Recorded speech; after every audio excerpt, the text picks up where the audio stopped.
Friends, I welcome you to my channel. Before listening to this story, I will ask you to like and subscribe. It is not difficult for you, but it is pleasant for me. And we're starting. My name is Henry Guardsman. You probably don't remember me, but you've probably seen me on TV. I'm the kind of person who gets a call on the Sunday morning newscasts when they need an analysis and opinion on the crazy leader of North Korea. I'm an expert, a talking head.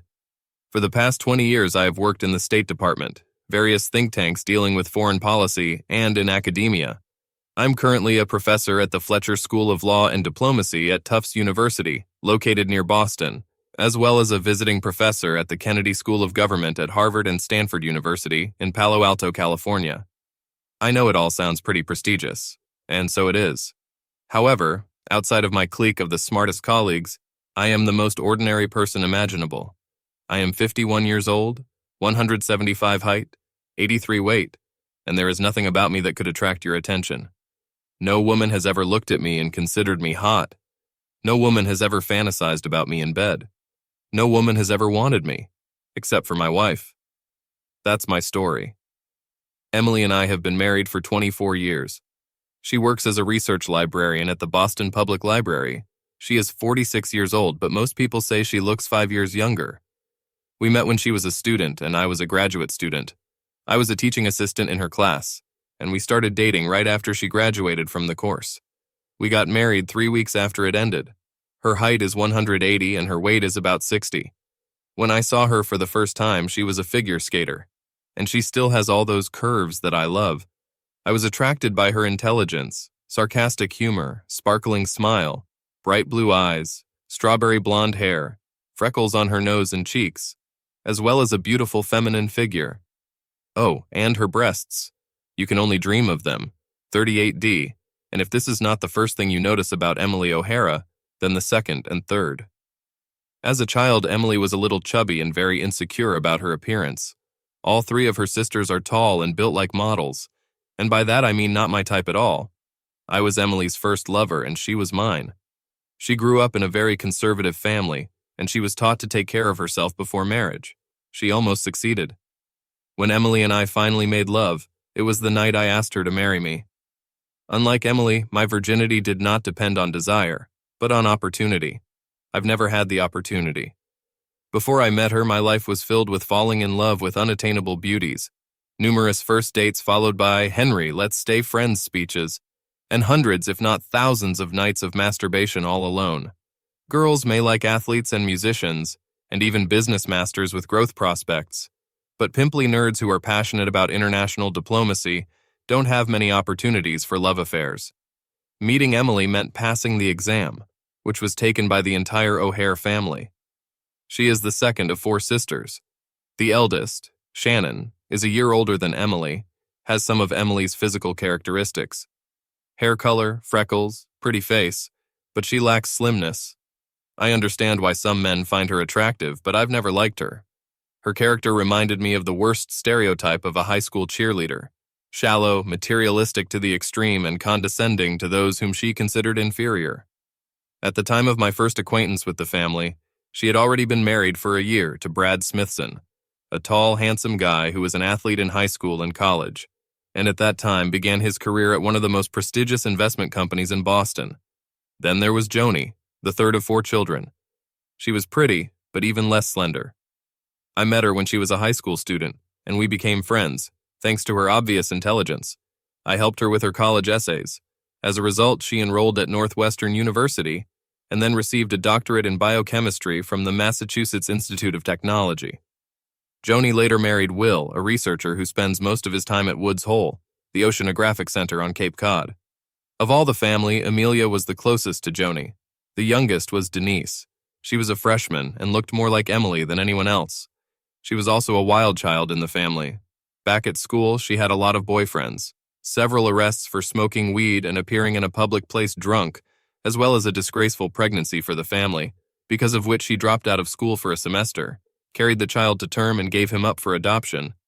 In her 20s and 30s, Denise married Matt, divorced and remarried, this time to David. They currently live in Keene, New Hampshire. My first meeting with my family took place at the Thanksgiving celebration. I was raised in foster homes, so Thanksgiving was always intermittent. but for the O'Hare clan, it was a big event. Patrick O'Hara and his wife Sarah made sure that all their children were present at the family home in Tynesboro, a suburb of Boston. It was a wonderful time, and even though I got my third degree from Emily's parents and her older sister, I really enjoyed it. When Emily walked me to my car late on Thanksgiving night, she informed me that I had passed the check. "I hope it wasn't too difficult. My family can be a little tense," she said. "No, everything was fine. I had a really good time. I think everyone liked me, but you know how badly I read. Well, I'm not sure about your sister's husband, Brad. He seemed a bit of a jerk to me. You did a great job. Drive carefully. I love you. I love you too." 2 years after our wedding, Caitlin was born. She was an exact replica of Emily and the apple of my eye. 30 months later, Sean Patrick appeared. By the age of 12, he was taller and broader in the shoulders than me and played lacrosse in high school. Emily decided to be a stay-at-home mom from the moment Caitlin was born until Sean Patrick went to kindergarten, and she seemed to like it. This allowed her to find time to participate in the life of the church and society, and she even turned her master's thesis into a book, which sold better than any of mine. I was so proud of her. She worked hard to get back in shape, and at times, body image-related self-esteem issues plagued her again. Thanks to the hours spent in the gym and self-discipline in the kitchen, she not only got back into shape before pregnancy, but also began to look even better. For many years, my career has required a lot of travel, regularly from Boston to Washington and back, so much so that we have an apartment in the suburbs of Washington, as well as to New York, Palo Alto, and from time to London, and several times a year to Tokyo and Seoul. Whenever possible, Emily went with me, especially on foreign trips, but because of the kids and her job, it didn't happen that often. Once a month, and sometimes more often, she would spend a few days and visit Shannon and Brad at their home in Nashua, New Hampshire. It was only a 90-minute drive from our home in Cambridge, and in the summer, she spent a couple of weeks at a house on Lake Winnipesaukee. Emily persuaded me, along with Shannon and Brad, to buy it a few years ago. I liked it there, but I rarely went there. I especially liked going there when there were only 4 of us, without Emily's sister and husband. Our marriage was wonderful. We were real partners, intellectual, emotional, and spiritual. If someone had asked me what the key to our happiness was, I would have replied that it was in trust and respect. I trusted Emily with my life. She was successful in her career, and we attended many social events together. At the very beginning, we promised that we would never do anything that would embarrass each other in public, and we never did. Emily couldn't stand alcohol, and therefore decided never to appear in public. I could have a beer or a glass of wine at home, but never at a social event. "Henry, in 2 weeks on Friday, we have to go to dinner at the Library Foundation. I've put it on your calendar, so hopefully you can go." "I saw it. Everything will be fine. But you know you're going to have to do a dance refresher course with me if you're going to take me out on the floor." "I think it's not bad. I love dancing with you, and you know I'm not going to dance with anyone else. I hate it when someone else touches me." "I also hate it when someone else touches you, and I'm not going to ask anyone else to dance because, well, you know." "Yes." One day, Caroline asked me in the president's office why you never dance with anyone but me, and I had to come up with an excuse. I couldn't tell her that you strain yourself at the first demand and are too shy to tell anyone about it. Personally, I am glad that my middle-aged husband has no problems with arousal. Wait, my prim and proper wife is talking about my erection, and even in the middle of the day. What will your parents think? For most of our marriage, our sex life was normal. Not great, just normal. Without a doubt, I wanted to make love more than my wife, both before and after having children. I was ready every day, but 1 or 2 times a week was enough for her. It's not that she doesn't enjoy it. She said she gets that she almost always has an orgasm or two, and she liked to cuddle after that, but she was usually quite passive. I could count on the fingers of one hand how many times a year she initiated lovemaking. Never wanted to turn on the light and never engaged in this day. Because she often made noise when she came, she was always afraid that the children would hear. She used her hand to make me hard, but almost never her mouth. And if she sucked me, it was only for a minute or two. And frankly, not very well. After all, she had never had much practice. And judging by the previous conversation, she almost never talked about making love. She didn't tell me what she liked or enjoyed, and she never admitted to her fantasies. I told her about mine, and she just brushed it off, as if such things were too rude for her to even think about them. I thought it was probably because of her conservative upbringing, and so we come to the present moment. Well, about 6 weeks ago. It was the beginning of October. Caitlin lived in Paris, working on a diploma in French literature, and Sean Patrick studied at Cornell, being a member of the Academic Specialty of the Month Club. I think it's cultural anthropology now. I'd better start saving more money for retirement, because these kids will never have enough income to take care of me in my old age. In general, the children left home. It was Friday night, and I was especially excited. The crisp weather of early autumn has such an effect on me.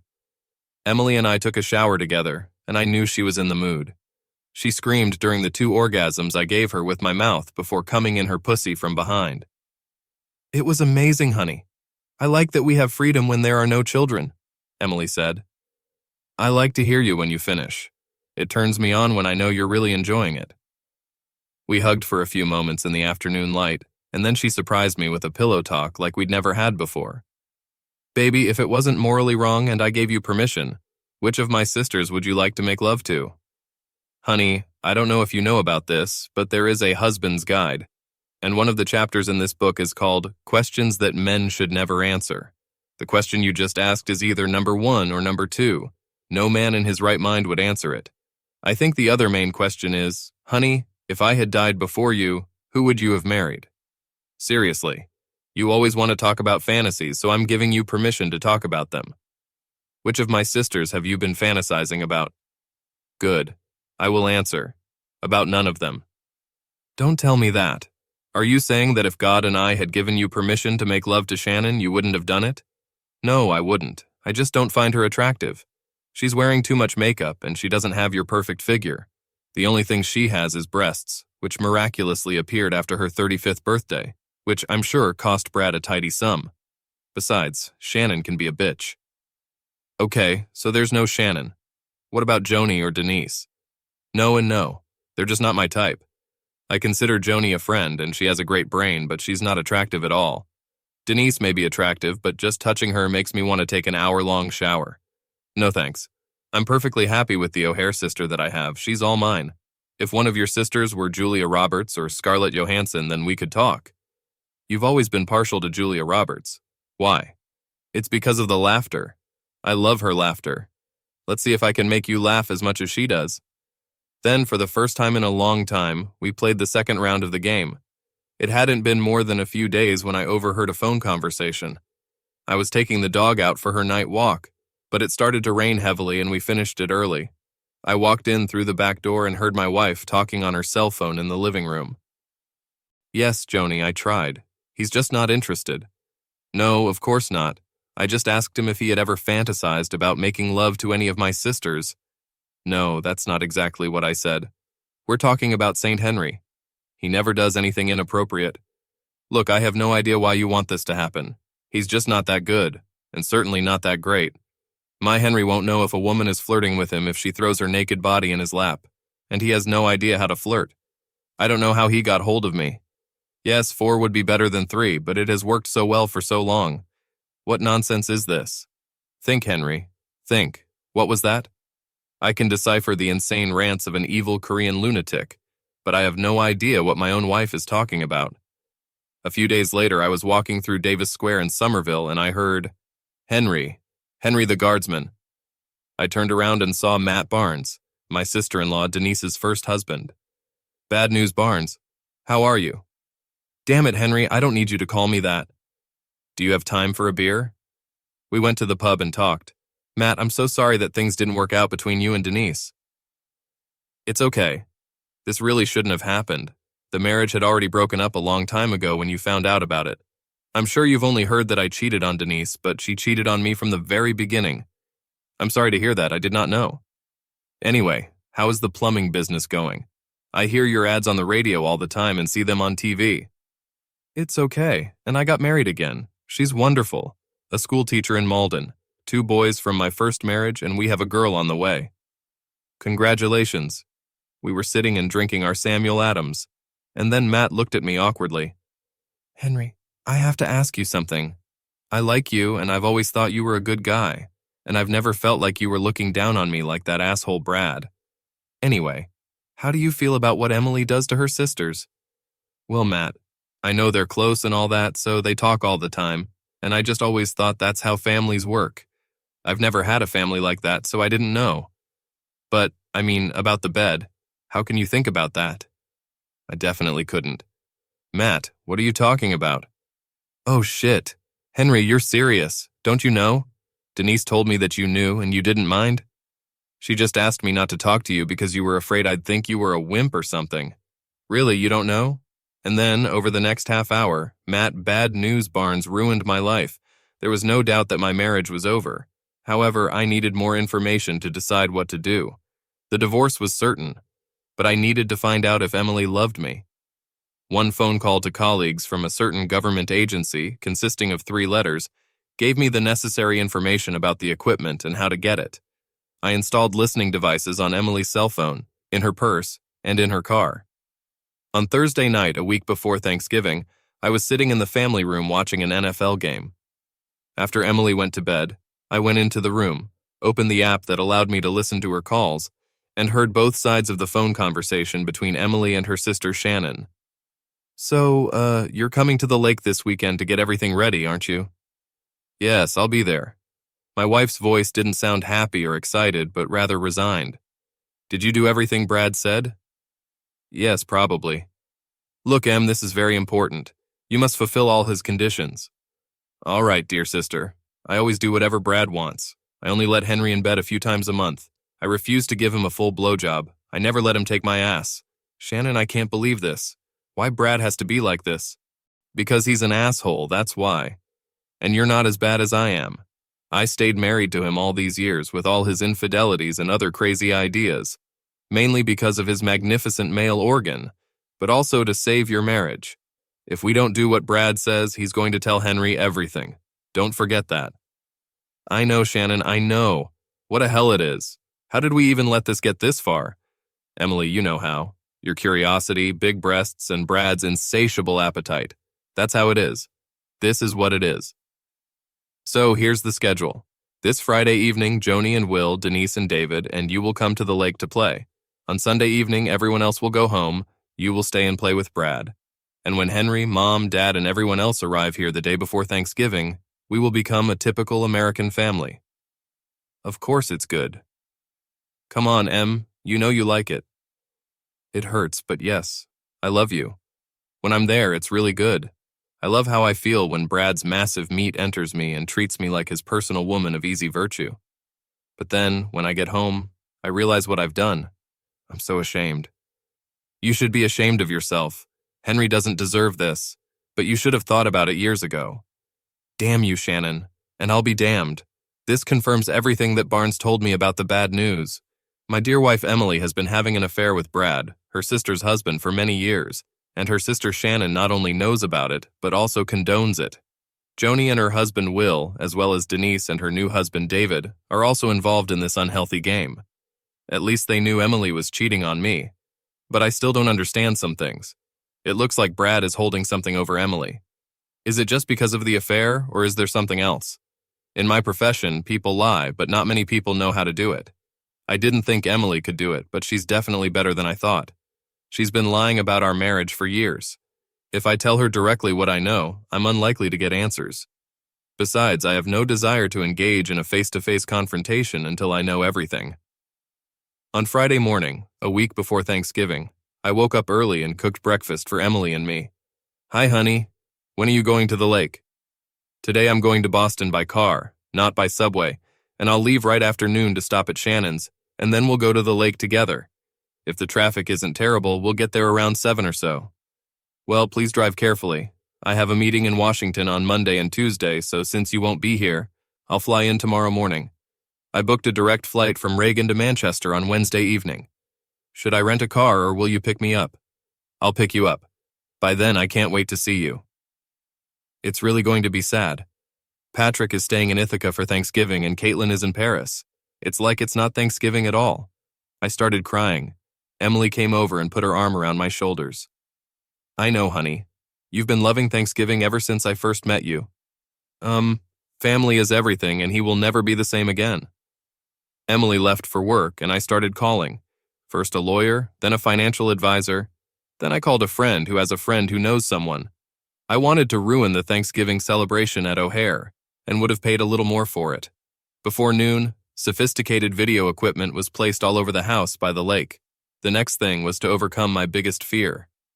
Emily was very organized, so I know she kept all the family medical records. I found what I was looking for in her office next to our bedroom. Then I called a friend at Mass General Hospital to make sure I understood what I was looking at. It broke my heart, but it was just another piece of the puzzle. I didn't have meetings in Washington, but I went there in a car that contained surprisingly few things from our home and almost a quarter century of marriage. I needed a car there because I was going to fly back to Washington on Thanksgiving evening. I called a friend at Oxford and another at Stanford. I needed to make sure I had something to do after the Thanksgiving apocalypse. I thought about it, and the symbolism came up. When everything goes wrong, I'll become a zombie. While in Washington, I downloaded videos of a weekend of games at the lake house with the O'Hare sisters. I saw making love between all possible combinations of men and women, as well as between women and men and making love in threesomes. It turned out that my wife had made love to all three of my sons-in-law. Unsurprisingly, she was more adventurous with them than she was with me, including taking on an assertive role with each of them, with the exception of Brad. With him, she was submissive to the point that she endured physical and verbal abuse. Brad beat her, called her various dirty words. She accepted all this without comment or even reaction. However, whenever he started to vilify me, calling me a weak nerd and a half-man with an organ the size of a pencil, she shuddered and asked him, albeit submissively, to stop. I was interested, but by this point, I didn't care anymore. The evening before Thanksgiving, I arrived at Manchester Airport and Emily met me. She hugged me and made it clear how glad she was to see me. I only had hand luggage, so we went straight to the car. As usual, she let me drive. She took my hand and I heard her crying. "What's the matter, honey?" "I'm just sad that the children won't be here, that's all." When we arrived at the lake house, it was already late, and the only one who had not yet gone to his room for the night was Emily's father, Patrick. He was 77 years old and still physically strong. He couldn't sleep in bed, so I'm sure he spent the night in the TV room watching old movies and dozing. I greeted him and he shook my hand firmly. Then it dawned on me that this was the last day I would be welcome in his presence, and I was going to make his life even sadder, which upset me. As we settled into our bedroom, it occurred to me that none of the sexual escapades I had seen on the video had been filmed on this bed. I looked up and saw that the camera was on top of the bookshelf, but nothing happened here. Emily kissed me goodnight and rolled over on her back. That's what she used to do when we were around other family members. Throughout our marriage, she never allowed herself to make love when we were in the same house with her family. For the first time, I was glad of this and silently laughed at the irony. I got up early and went for a morning walk in the cold and cool of a November morning in New Hampshire. I knew this would be my last walk on the lake. Emily and I talked on video with each of our children and wished them a happy Thanksgiving. Then she went to the kitchen to help with the preparations. Although I am equally involved in cooking in our house, this time the O'Hare women, led by matriarch Sarah, were in charge of everything, and Emily, Shannon, Joni, and Denise helped them. Thanksgiving went off as usual. The meal was supposed to take place after the first football match. Patrick, Will, David, and that asshole Brad were sitting on the sofas in the family room and watching the game. I sat in the back away from the others. Twice, Patrick and David asked me why I was so far away from the TV, inviting me to join them. I just replied that I was fine. Brad breathed on me, but loud enough for everyone to hear, and said, "He's just like that." After dinner, I asked Joni's eldest daughter, Heather, to take all her cousins downstairs to the playroom. I asked her to keep them there until one of the adults told them they could go upstairs. Then I invited everyone to join me at the TV in the family room. After inviting Sarah and Patrick to take the places of honor, I began my speech. As you know, I was raised in foster homes. You're the only family I've ever had. From the very first Thanksgiving with you, I felt loved and accepted. That's why I want to share this video presentation with all of you. However, in fact, it is intended for our dear parents, Sarah and Patrick. The rest of you have already seen this or something similar in the past, but they didn't see it.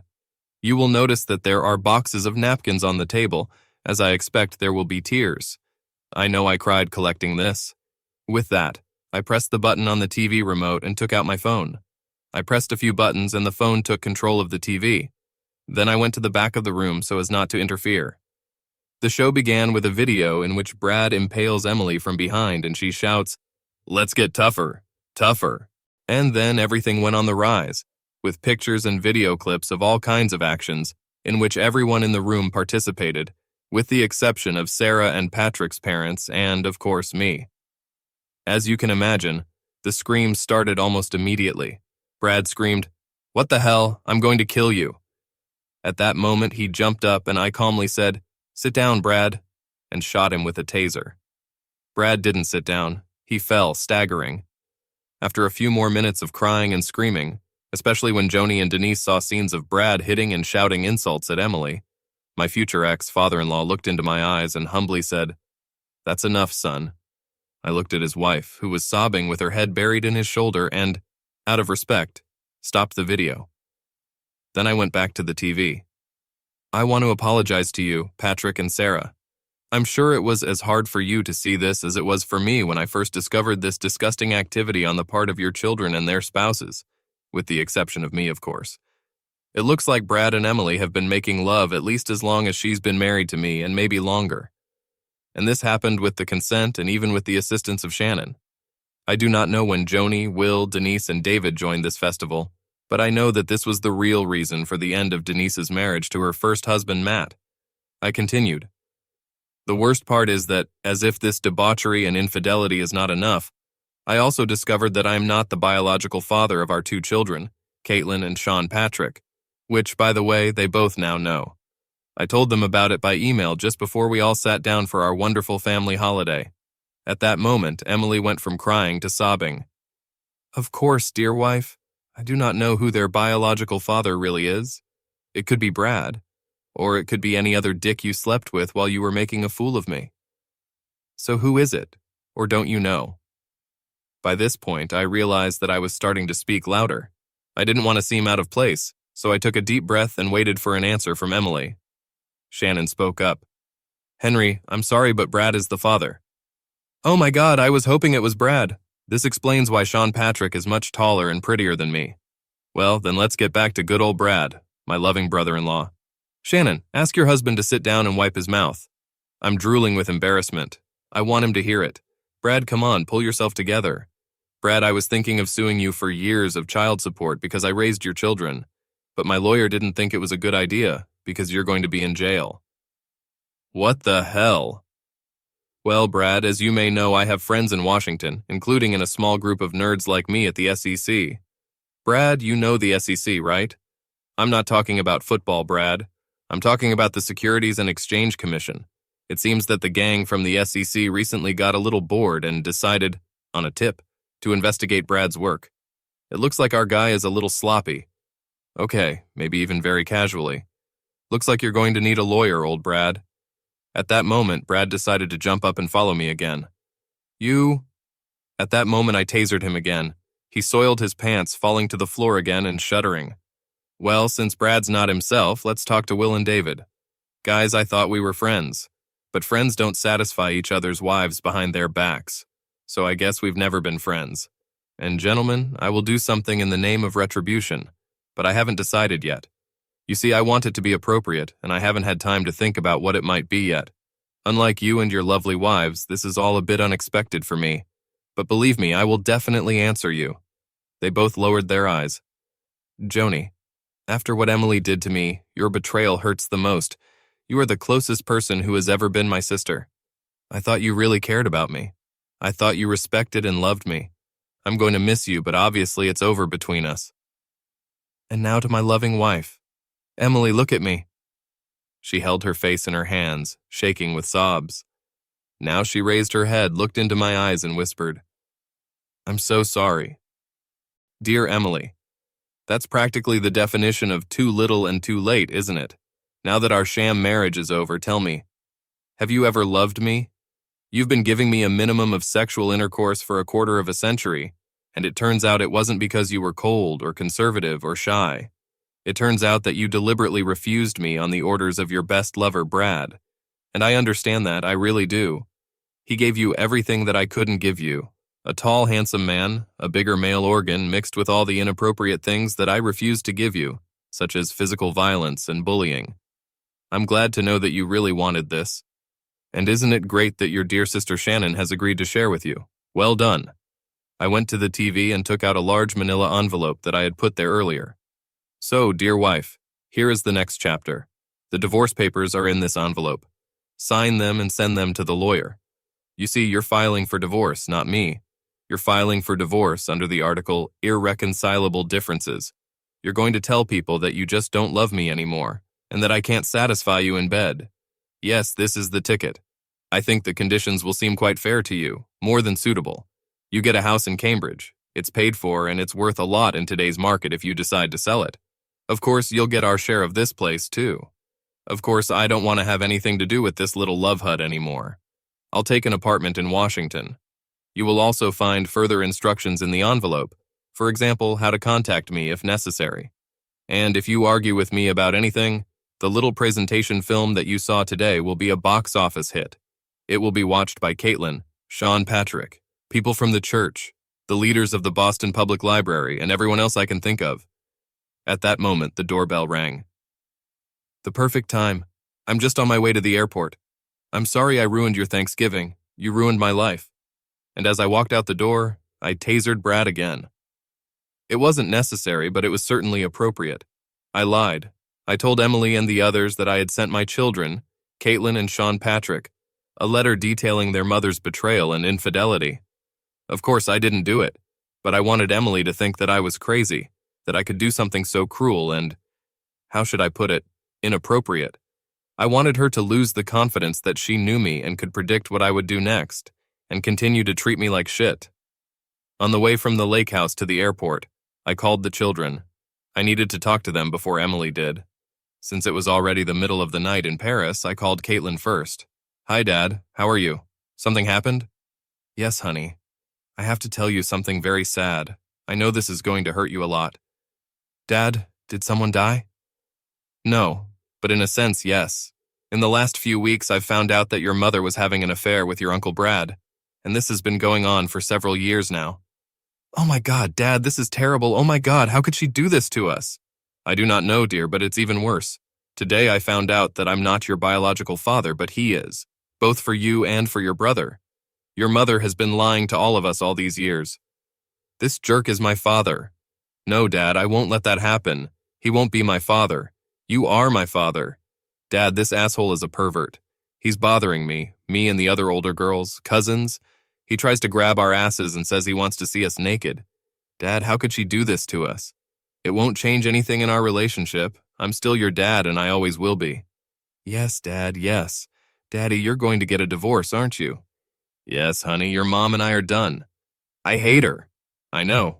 Lake Winnipesaukee is a 90-minute drive from Manchester Airport, so I also had time to call Sean Patrick in Ithaca. The call was just as painful. My son uttered a few more expletives, but I let him talk. After we finished talking, we started making plans. Dad, I'll finish my exams on the 10th. Where should I go for Christmas? I'll be in Washington, and you can come there for the holidays or for the whole time. I know your mom will be waiting for you at home, but it's totally up to you. Dad, I'm not going home to be with her. I never want to see her again. Buddy, I understand, but I hope that this will change over time. She loves you and will still want to be your mother. Dad, I really don't care what she wants. How can I go from love to hate in one phone call? Buddy, I totally understand you. After the adrenaline-fueled confrontation, I was exhausted. I fainted on the plane, but I didn't sleep during the short flight to Reagan. When I picked up the car from the long-term parking lot and got to the condominium, it was already after 11 p.m. I undressed, took a shower, had a sandwich, and lay down on the couch to watch the highlights of the football matches that I missed. I fell asleep in my chair and woke up around 5:30 a.m., my usual time. Over the next few days, I felt more or less numb. I kind of expected to go through the Kubler-Ross stages of grief. Denial, anger, bargaining, depression, and acceptance. But it seemed that there was no rhyme or reason in my emotions. One minute I was angry, then sad, then furious, then just cold. Mostly cold. Numbness. At the very beginning, after talking to my ex-brother-in-law Matt Bad News Barnes, I decided that I would not hate myself. I would not doubt whether I was a good enough husband. I know I was. I was a great husband, just not the kind Emily wanted. She needed someone who would treat her like a woman of easy virtue, because that's what she is. and I refused to have such a wife, so I would never treat my wife like that. I've always been guided by my brains, and my emotions have followed them. So it will be now. I wasn't going to whine and cry like a victim. It was Emily and her sisters who were sick, not me. I'll be fine. On the Saturday after Thanksgiving, a package arrived via FedEx. It was carefully packed with extra padding, and strange scenarios about bombs or maybe anthrax flashed through my mind. It's crazy, I know. Then I checked the address and the inscription. The first thing I saw inside was a note. Henry, after you left, I realized you didn't have a pie. I always bake an extra apple pie especially for you. It always meant so much to me that you loved my pie. With love, Sarah, Mom. Starting on the Sunday after Thanksgiving and every day thereafter, Sarah called me on my cell phone. I didn't pick up the phone, but I listened to her messages. Some days they were long, diatribes about how she needed to explain everything and how she loved me. On other days, a few words of supplication. Henry, please. I never answered the phone. Caitlin and I talked on video every day, and we corresponded with Sean Patrick. They both told me that their mother also called them every day. They didn't answer. When they told me about it, I didn't answer. Emily will have to try to repair this relationship. The children are already adults, and they have to make a choice. On Monday, I received a message from a friend who found out about the incident from an acquaintance from the SEC. The FBI got involved and arrests were made. My asshole, Brad Smithson's future ex-son-in-law, was in big trouble. One of the advantages of working as a professor in the 21st century is that students submit their papers online. I met with my doctoral students via video conference. I had no reason to return to campus or return to Boston for any other reason until the end of January. On the first Friday in December, I was unloading groceries from the car, and my neighbor Ted Evans took a bag and entered the house. So, Henry, what's going on? You usually don't come here for more than a few days at a time and never on weekends. What's the matter? Ted is a good guy, a Prince George's County detective. As long as I've known him, he's divorced, has grown-up children, and is a connoisseur of good beer. We fried steaks, yes, real men roast steaks even in December, and drank some of his good beer. And I told him the story. Oh man, I'm so sorry, I know how it feels. And don't blame yourself for not noticing it. I'm a detective and I was blinded. But how could I not notice any of the signs? Henry, it's because you weren't looking for them. This is called confirmation bias. You loved your wife and believed that she loved you. Therefore, everything you saw, you perceived as confirmation of your faith. Would you have seen this only if a 5 by 10 centimeters object had hit you in the head, as in a conversation with, what was his name? Bad News Barnes? It was only after this conversation that you saw the rest of the evidence. But, Henry, I have to ask you something. If I were you, I would burn my house down with my wife. You treated her calmly, or so it seemed to me. Why? I know it is, but not everything has happened yet. But that's not all. When I first realized that she had not just cheated on me, but completely betrayed me, I immediately decided two things. First, I'm not going to stoop to her level. I'm a really good guy. That's right, buddy. Thanks. All right. And I refuse to stop being a good person. I refuse to let her turn me into someone I'm not. Remember, someone said, when they go down, we go up. Now I know that there are many kneeling Neanderthals who believe that the only way out is what they call it. Burn that bitch. But I refused to do it because she is the mother of my children, and I knew that one day I would have to face them face to face, and I would feel bad about how I treated their mother. Wait a minute. My knuckles are a good 15 centimeters off the ground, but it looks like I'm a Neanderthal. I tried to destroy my ex. The only thing that stopped me was knowing that I would lose my job if I did what I wanted to do to her and her lover. And now that you say it, I was worried that I would be perceived as a typical cop with anger management issues. I refuse to be that guy. But if you think I'm some kind of saint or something, there's something else. Ted, do you go to church? Well, I used to go when I was a kid. Not so much lately, although I'm thinking about coming back. Ted, I am a good Catholic, and I remember how in the book of Romans, St. Paul says that if you treat the enemy with kindness, then burning coals will fall on his head. Henry, Paul is quoting the book of Proverbs when he talks about it. I thought you didn't go to church. But when I was a kid, I went to a Black Baptist church, and in the black church, the preacher preached sermons every Sunday from the entire Bible, the Old and New Testaments. And I remembered this passage because I thought it was cool to kill your enemies with kindness. That's right. If I had attacked Emily with a scorched earth, it would have destroyed her, and she would have hated me. But if the fire had come down from above, she would have faced something worse than hatred-shame. She will spend the rest of her life feeling guilty and ashamed for the way she treated a good man.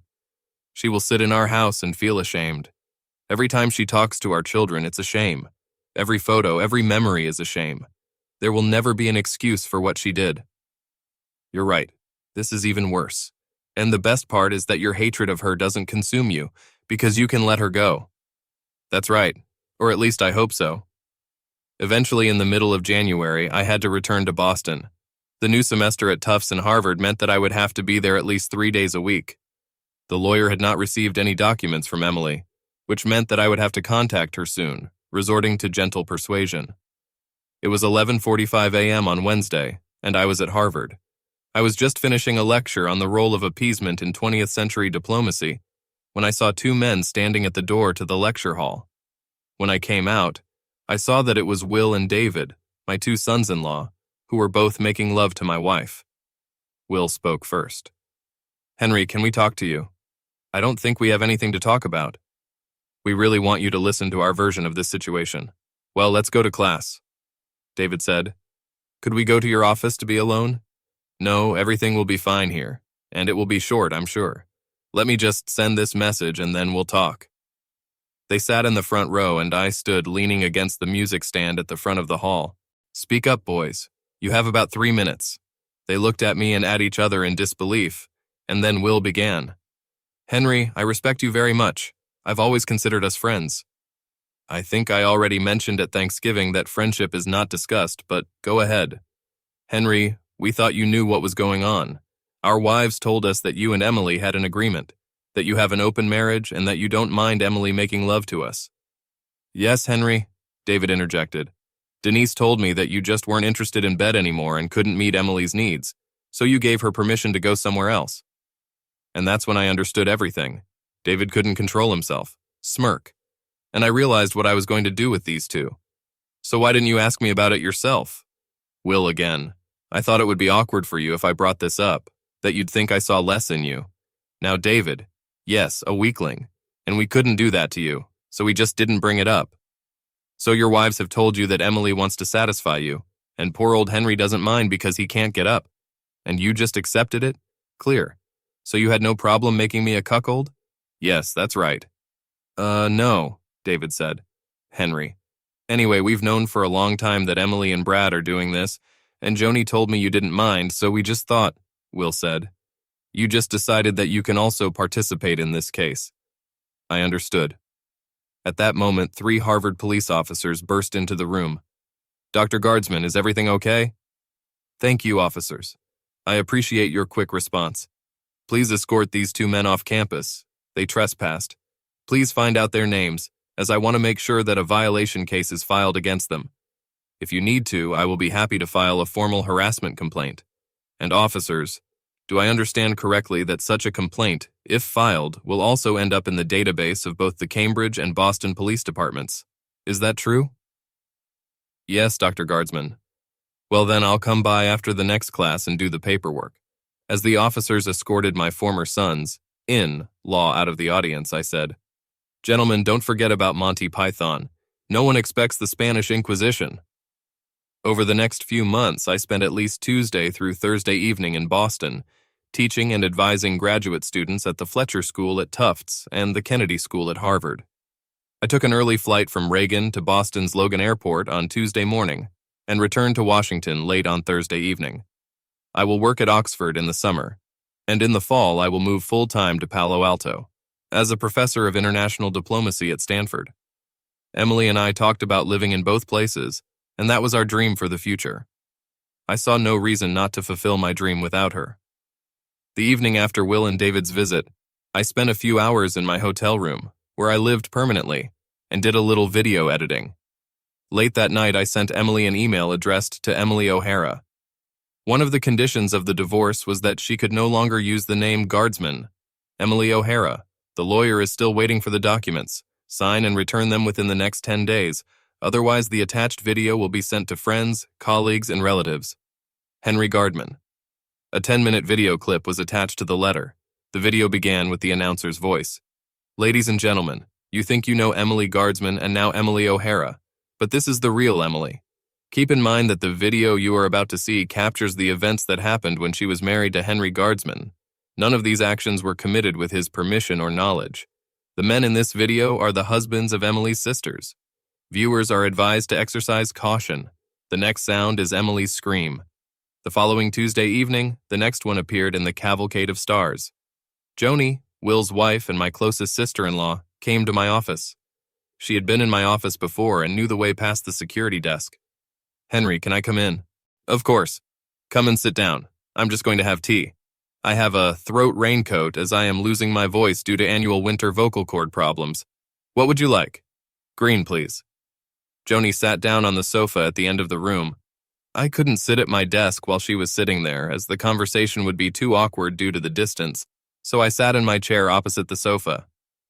Joni and I have found ourselves in the same positions many times. She knew it was my thinking chair. Henry, I'm so sorry. Joni, I'm sure you regret the end result, but I'm not sure you regret what happened to bring us here. But I'm sorry, I really am. I hope you'll let me tell you what I know. Joni, I really don't need to know more than what I know. Emily had been making love to Brad behind my back the entire time we were married, and everyone seemed to know about it except me. Moreover, no one thought it was a bad thing. And no one thought it was bad that Emily got pregnant twice by Brad, and all of you let me believe that the children were mine. And you made love to Brad, as did your younger sister Denise, all with Shannon's permission, and Will and David also slept with Emily. One big, happy, incestuous, and filthy family. Welcome to the O'Hara clan. I think that's right, but there are a few details between them that I think you should know. But first you need to hear what happened after your Thanksgiving presentation. My father went berserk. He started shouting at all of us, saying that he was ashamed that we were his children, and that you were the only decent one of us. Emily ran out of the house and was gone until the next morning. We thought she was following you, but the police found her early this morning at the end of the lake, near Alton Bay. She spent the next day in the hospital. Will and I left right after you, as did Denise and David. I don't know about them, but Will and I had a big fight. He was so embarrassed because I told him that you know that we all play together. Please don't use that word. The game sounds so innocent, but what you all did was not like that at all. I know. Anyway, I really want to tell you about what happened, something like the story of what Joni knew and when she found out. I know this won't lead you to think I'm innocent, but I need to tell you this. You are welcome. I didn't say anything, but just sipped my tea. About 5 years ago, Emily and Shannon came to Denise and me. They told us about Em and Brad. It was a strange story, but it was almost impossible to make it up. It seems Brad has been attracted to Emily ever since he and Shannon started dating. Once, when they were not married yet but lived together, he told Shannon that he would like her to have a body more like Emily's, and Shannon was very upset. She said to Brad, "Well, if that's what you think, why don't you just go and satisfy her?" That was before you and Emily met. Emily was going to come to Shannon's apartment for dinner that night, but when she got there, Shannon wasn't there. Brad got Emily drunk. You know how Em hates alcohol, and seduced her. Shannon returned, and Brad dragged Emily into bed. Brad took Emily's virginity. Of course, Shannon was furious. She kicked Brad out, and Emily was ashamed. Emily left, and Shannon hadn't heard from Emily in weeks. Shannon forgave Brad, but Emily still couldn't look her in the eye. Shannon had to beg her to be at the wedding. As soon as you started dating Emily, Brad became very jealous. That first Thanksgiving when you came to the house, Shannon and Brad had a big fight. Shannon had to go on a week-long trip to North Carolina for work, and she seriously considered leaving Brad. During that trip, it was just before you and Em got engaged, Brad contacted Emily and asked her to come over for dinner. She didn't know Shannon had left.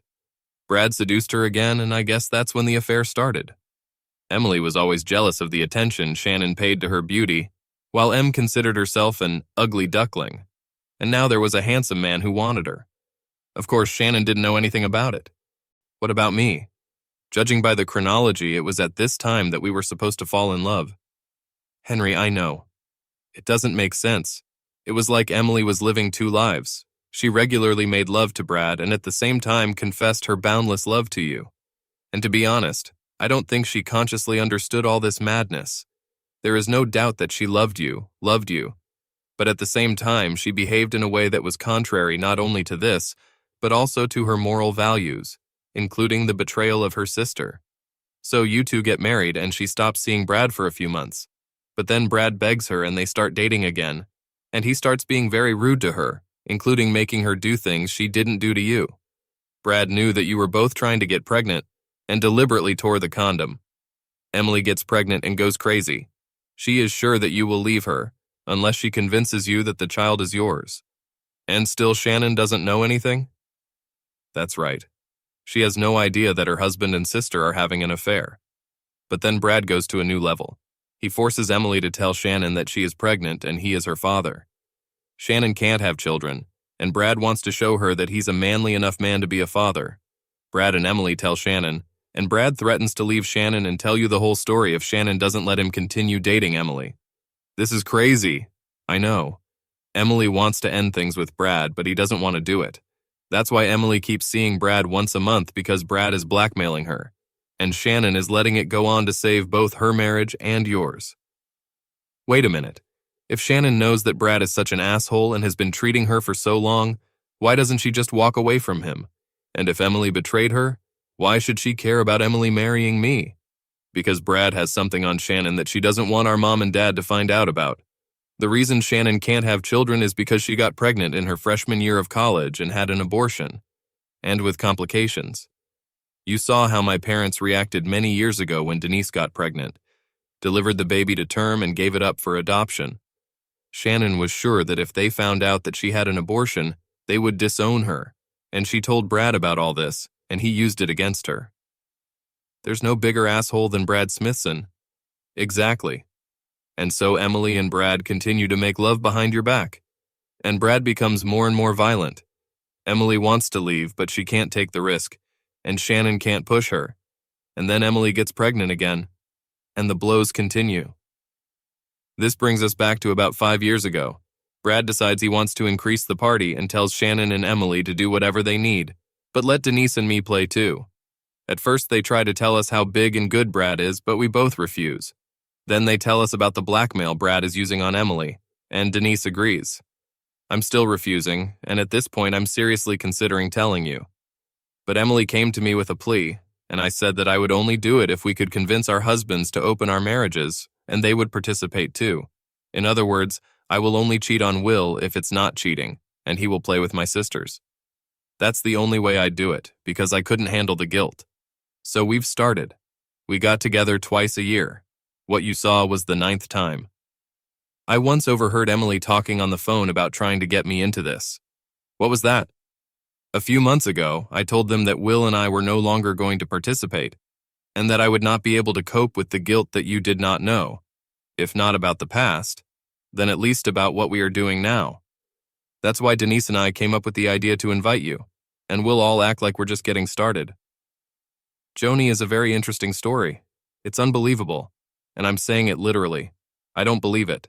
However, even in the best case scenario, the only possible motivation for Emily's action is love for Brad's big organ, and blatant disrespect for me. Henry, I understand why you doubt that. It just sounds perverse, and I can't explain Emily's behavior. To be honest, I have no idea what your sex life with Emily was like, but I have to say that Brad was much better than Will. I love Will more than my life, but he's just not very good in bed. I wouldn't sacrifice my marriage for a better love affair, but I can understand the attraction to Brad. However, from what I saw on the Thanksgiving video, Brad has never been as cruel to me as he was to Emily. Joni, I don't think your story about debauchery has changed anything, but I hope it helped you to tell it because it certainly didn't help me. I think I need to go to sleep. Henry, I know we're probably not going to be friends anymore, but please know how sorry I am for everything. And one more thing. After everything went down the drain on Thanksgiving, Brad told my parents about Shannon's abortion. I don't see them staying together. I must admit, when Joni left my office, I was surprised and amazed that she did not ask me if I had done anything to harm her husband. Maybe it was because she didn't think I was capable of such a thing. The daily calls from Emily continued. Henry, I know you've been talking to Joni. Please talk to me. There are other things you need to know. Please, I love you. I'm so sorry. 2 days later, my lawyer called me. Emily signed the papers. Brad Smithson got his 15 minutes of fame, as I saw in the newspaper and on the news channel. He was not sent to prison, but he will no longer work in the financial sector, and the fine he paid has dramatically changed his lifestyle. It's a pity for Shannon, because when she filed for divorce, there wasn't much left of him. I waited a few months before letting the other shoe fall off. I already knew a lot about video editing. I sent Will and David an edited video of their wives making love to Brad. But it wasn't about the photos. They were audio recordings. In them, you hear how Joni and Denise not only agree to Brad's words that he is much better than their husbands, but both ladies go much further. They call their husbands weaklings, tiny assholes, selfish in bed, not real men, and, what I like most, pathetic. So much for David's grin. I didn't send the video to anyone else, but the audio recording got to their work colleagues and friends. It was July. The divorce had been finalized several months ago, and I had settled in Oxford. I still haven't seen Emily or spoken to her. The calls stopped a few days after the divorce became official. Caitlin called from Boston. Her grandfather Patrick died. She will attend the funeral, as will Sean Patrick. I stayed in England. I sent flowers. He was a good and noble man, and I thought it was appropriate. All this happened 4 years ago. Today is the funeral of Sarah, Emily's mother. Caitlin and Sean Patrick were there. I live in Palo Alto and was not present. No, I haven't remarried and I don't date anyone regularly. I don't have the energy for this. No, Mom, Dad's not coming, Sean Patrick replied to his mother's question. Why can't he just move on and forget about it? Why can't he just forgive me? Why should he keep all his pain? Caitlin replied, Mom, that's right. Dad has completely and definitively come to terms with this. He doesn't hate you. He doesn't feel anything for you. Then why isn't he here? He probably can't bear to see me. I got married again and he probably can't stand it. Trust us, Mom. He's not here because he just doesn't care. He doesn't even know you're married. What do you mean? Didn't you tell him? No, Mom. We didn't tell him because he doesn't ask about you. Never. He just doesn't care. And when are you two going to find someone, get married, and give me grandchildren? Well, dear Mom, that's not going to happen anytime soon. It seems like we've never seen a pattern of a good marriage. Yes, Mom. I wouldn't come close to marriage, never. Not after what you've shown us. The children told me about this conversation, and that's how I found out that Emily had remarried. I do not know any details, and I don't need to. I don't care. Except it looks like the burning embers are still falling down. All of this seems appropriate.